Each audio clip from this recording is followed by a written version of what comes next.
नमस्कार विद्यार्थी मित्रों, विषय हिंदी धोरण 7 पाठ चौथो कथनी और करनी। कथनी और करनी એટલે કે કહેવું અને કરવું। જોઈએ આપણે, मानव जीवन प्रभु की अनमोल देन है। सभी प्राणियों में मनुष्य को प्रभु ने विशिष्ट शक्तियाँ प्रदान की है, इसीलिए वह संसार में बहुत ही अच्छे ढंग से जीवन पालन करता है। मगर सभी लोग हर समय सही काम नहीं करते हैं। कई बार मनुष्य कहता कुछ है और करता कुछ है। कई मनुष्यों को कथनी और करनी में अंतर देखने को मिलता है। इस बात को प्रस्तुत निबंध में उजागर किया है। लेकिन ईश्वरे प्रभुए मानव जीवन ने सुंदर एवी भेट आपेली छे अने बधा प्राणीओमां मनुष्यने कंईक विशिष्ट शक्ति आपेली छे, जेथी संसारमां मनुष्य छे ए सारी रीते पोतानुं जीवन पसार करी शके छे। परंतु दरेक मनुष्य दरेक समये सारूं काम करता नथी। तेओ कहे छे कंईक और ने करे छे पण कंईक और, एटले के तेओ कंईक कहे छे बीजुं अने करे छे पण बीजुं। जेवुं कहे छे एवुं करता नथी अने जेवुं करे छे एवुं कहेता नथी। અને મનુષ્યની કથની અને કરણી એટલે કે જે કહે છે અને કરે છે એમાં ઘણો તફાવત જોવા મળે છે। એ વાત અહીંયા નિબંધ દ્વારા સમજાવવામાં આવી છે। આપણે જોઈએ પાઠ। ईश्वर ने मनुष्य को अन्य प्राणियों से श्रेष्ठ बनाया है, એટલે કે ઈશ્વરે મનુષ્યને બીજા પ્રાણીઓ કરતા શ્રેષ્ઠ બનાવ્યા છે। कई गुणों से उसे सवारा है, એટલે કે અનેક ગુણોથી તેને શણગાર્યો છે। इसका उसे अभिमान भी होता है, એટલે કે તેને તેને गर्व पण होय छे। परंतु स्वयं को गुणों की खान समझने वाला व्यक्ति कई बार ऐसे कार्य करता है जिन्हें वो गलत बताता है। परंतु पोताने गुणोनी खाण समझनार व्यक्ति मनुष्य अनेक वखत एवा कामों करे छे के जेमने ते खोटा गणे छे। कथनी और करनी में अंतर के ऐसे कई उदाहरण रोज देखने में आते हैं, એટલે કે કથની અને કરણીમાં રહેલા તફાવતના આવા અનેક ઉદાહરણો દરરોજ નજરે પડે છે। बस्ती के बीच सरकार ने पार्क बनाने की जगह छोड़ रखी थी, એટલે કે વસ્તીની વચ્ચે સરકારે બગીચો બનાવવાની જગ્યા છે એ છોડી રાખી હતી, જગ્યા રાખી હતી। बरसात के मौसम में मुहल्ले में एक सज्जन को उसमें फूलों के पौधे लगाने की सूझी, એટલે કે વર્ષા ઋતુમાં તે વિસ્તારમાં એક સજ્જન માણસને તેમાં ફૂલોના છોડ વાવવાનું સૂઝ્યું। बात अच्छी थी, वे कहीं से पौधे लाए, એટલે કે સારી વાત હતી અને તેઓ ક્યાંકથી છોડ પણ લઈ આવ્યા હતા। કતાર से उन्हें रोपा, देखभाल की, એટલે તેમને હારબંધ વાવ્યા અને તેમની સંભાળ રાખી। पौधे बड़े हो गए, એટલે કે ઝાડ છે છોડ છે મોટા થઈ ગયા। कुछ दिनों बाद फूल खिलने लगे, पार्क अच्छा लगने लगा, એટલે કે થોડા સમય પછી તેમાં ફૂલ ખીલવા लाग्या અને બગીચો છે સુંદર દેખાવા लाग्यो। मोहल्ले के लोग सुबह शाम पार्क में टहलने लगे, એટલે કે મહેલો છે વિસ્તાર છે એના લોકો છે ત્યાં દરરોજ સવાર સાંજ છે આવવા જવા लाग्या। फूल सबको अच्छे लगते हैं। पार्क में लोगों ने आने जाने से उन्हें यह लगा कि लोग इन फूलों को तोड़कर ले जाएंगे, એટલે કે ફૂલો સૌને ગમે છે અને બગીચામાં લોકોની અવર જવરથી પેલા સજ્જન માણસને એવું લાગ્યું કે લોકો છે આ ફૂલોને તોડીને લઈ જશે। उन्होंने एक तख्ती के ऊपर यह लिखकर टांग दिया कि फूल तोड़ना मना है, એટલે કે તેમણે એક પાટિયા પર ફૂલો તોડવાની મનાઈ છે એવું લખી અને ટાંગી દીધું। आते जाते सब उसको पढ़ते, कोई भी फूलों को नहीं तोड़ता, એટલે આવતા જતા સૌ તેને વાંચતા અને કોઈ પણ ફૂલોને તોડતું नहीं। पर मजे की बात तब सामने आई जब लोगों ने तख्ती लगाने वाले सज्जन को बड़े सवेरे जल्दी जल्दी फूल तोड़ते देखा। परंतु नवाईनी વાત તો ત્યારે ખબર પડી કે લોકોએ પાટિયું લટકાવનાર સજ્જન જે છે જેમને આ પાટિયું લગાવ્યું હતું એ જ વહેલી સવારે જલ્દી જલ્દી ફૂલો તોડતા જોયો। वे अपनी शर्म मिटाने के लिए बोले, पूजा के लिए तोड़ रहा हूँ, એટલે કે તે પોતાની શરમ છુપાવવા માટે બોલ્યો કે પૂજા માટે ફૂલો તોડી રહ્યો છું। बसों में लिखा होता है धूम्रपान करना निषेध है, એટલે કે બસોમાં લખેલું હોય છે કે ધૂમ્રપાન કરવાની મનાઈ છે। एक बार यात्रा करते हुए देखा कि एक यात्री ने बीड़ी जलाई और पीने लगा, એટલે કે એક વખત મુસાફરી કરતા જોયું કે એક મુસાફરીએ બીડી સળગાવી અને પીવા लाग्यो। उसे देखकर कंडक्टर ने कहा, भाई साहब बस में बीड़ी सिगरेट पीना मना है, એટલે કે તેણે જોઈને કંડક્ટરે કહ્યું કે ભાઈ સાહેબ બસમાં બીડી અને સિગારેટ પીવાની મનાઈ છે। उसने जल्दी बीड़ी खिड़की से बाहर फेंकवा दी, એટલે કે તેણે સળગતી બીડી બારીમાંથી બહાર ફેંકાવી દીધી। थोड़ी देर बाद कंडक्टर ड्राइवर के केबिन में जाकर बैठा, सिगरेट जलाई और दोनों पीने लगे।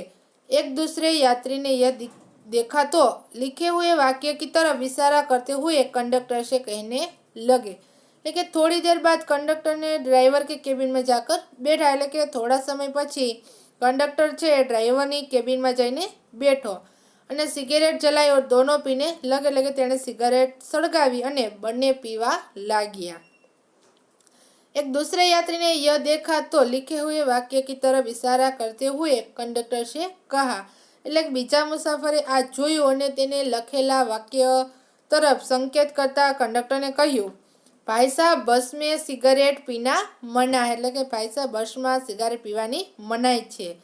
इस पर कंडक्टर शीघ्र बोल उठा, यह वाक्य आपके लिए है न कि हमारे लिए, એટલે કે તે સાંભળી અને કંડક્ટર એકદમ બોલી ઉઠ્યો કે આ વાક્ય તમારા માટે છે, અમારા માટે નહીં। एक व्यक्ति दुकान पर गया। स्कूटर दुकान के सामने खड़ा कर ही रहा था कि दुकानदार बोला, आप अपना स्कूटर वहाँ सामने वाहन रखने के स्थान पर खड़ा करके आए। એટલે કે એક માણસ એક દુકાન પર ગયો અને સ્કૂટર દુકાન સામે ઊભું કરી રહ્યો હતો, ત્યારે દુકાનદાર બોલ્યો, તમે તમારું સ્કૂટર ત્યાં સામે વાહન ઊભા રાખવાની જગ્યાએ ઊભું કરી આવો। सज्जन ने कहा, मुझे ज़्यादा समय तक थोड़े ही रुकना है, मैं तो सामान लेकर अभी चला जाऊंगा।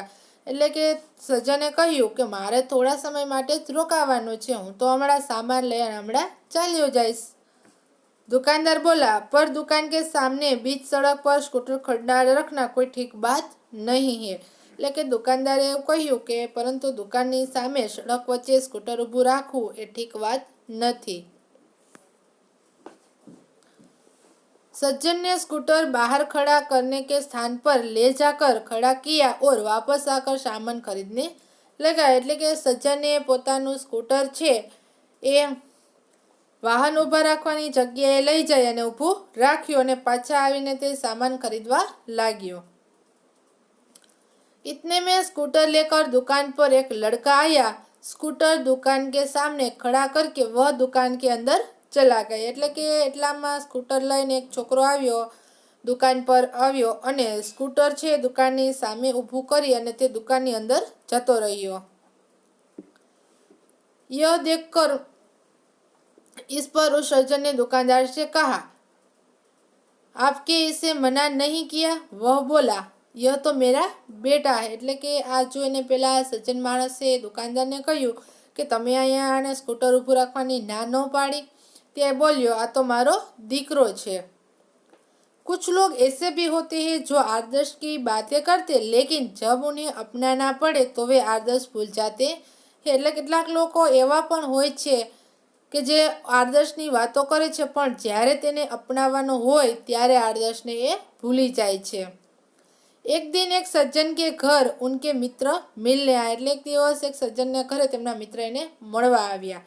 दोनों मित्र बातचीत में मग्न थे कि किसी ने दरवाजा खटखटाया। એટલે કે બંને મિત્ર છે વાતચીતમાં મગ્ન હતા, ત્યાં કોઈએ દરવાજો ખખડાવ્યો। उन्होंने खिड़की से झांककर देखा, બહાર મકાન માલિક ખડા था। એટલે કે તેને બારીમાંથી જોયું કે બહાર છે મકાન માલિક ઊભો હતો, जो पिछले 4 माह का किराया मांगने बार बार आ रहा था। એટલે કે જે છેલ્લા 4 માસનું ભાડું માંગવા વારંવાર આવતો હતો। उन्होंने अपने बच्चों को समझाकर बाहर भेजा। એટલે કે તે સજ્જને પોતાના બાળકને સમજાવીને બહાર મોકલ્યો। जब बच्चा बाहर गया तो मकान मालिक ने उससे कहा, तुम्हारे पिताजी से कहो कि मैं मकान का किराया लेने आया हो। એટલે કે જ્યારે બાળક બહાર ગયો ત્યારે મકાન માલિકે તેને કહ્યું કે તારા પિતાજીને કહે કે હું મકાનનું ભાડું લેવા આવ્યો છું। बच्चे ने तपास से जवाब दिया એટલે કે બાળકે તરત જ જવાબ આપ્યો। पिताजी ने कहा कि वे घर पर नहीं એટલે કે પિતાજીએ એવું કહ્યું કે ઘરે નથી।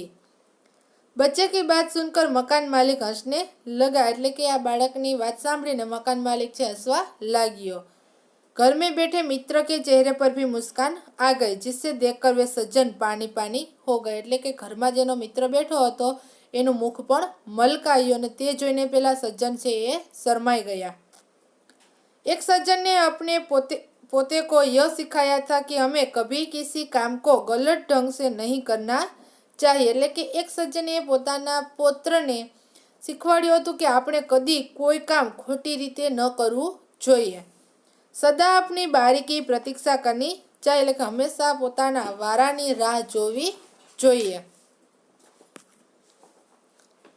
एक दिन की बात है वे जल बिजली के बिल जमा कराने गए साथ में उनका 8 वर्षीय पोता भी था એટલે કે એક વખતની વાત છે કે તેઓ નળ વીજળીનું બિલ છે ભરવા ગયા અને સાથે તેમનો 8 વર્ષનો પુત્ર પણ ગયો। बिल जमा कराने वालों की लंबी कतार देखकर वे कोई उपाय सोचने लगा એટલે કે બિલ ભરવાવાળાઓની લાંબી લાઈન જોઈ અને તે કોઈ છે વિચારવા લાગ્યો કોઈ ઉપાય વિચારવા લાગ્યો। उन्होंने खड़े हुए लोगों को ध्यान से देखा એટલે કે તેમણે ઊભેલા લોકોને ધ્યાનથી જોયા। आगे ही एक परिचित व्यक्ति खड़ा दिखाई दिया એટલે આગળ જ એક પરિચિત વ્યક્તિ ઊભેલો જોયો। वे तुरंत उसके पास गए और बोले એટલે કે તે તરત તેના પાસે જઈ અને બોલ્યો बेटा ये बिल तुम घर पर ही भूल आए એટલે કે બેટા આ બિલ તું ઘરે જ ભૂલી આવ્યો છે। ले इसे भी लो इसको भी जमा करा दो કે લે આ પણ ભરી દે એટલે કે તું આ બિલને પણ ભરી દેજે।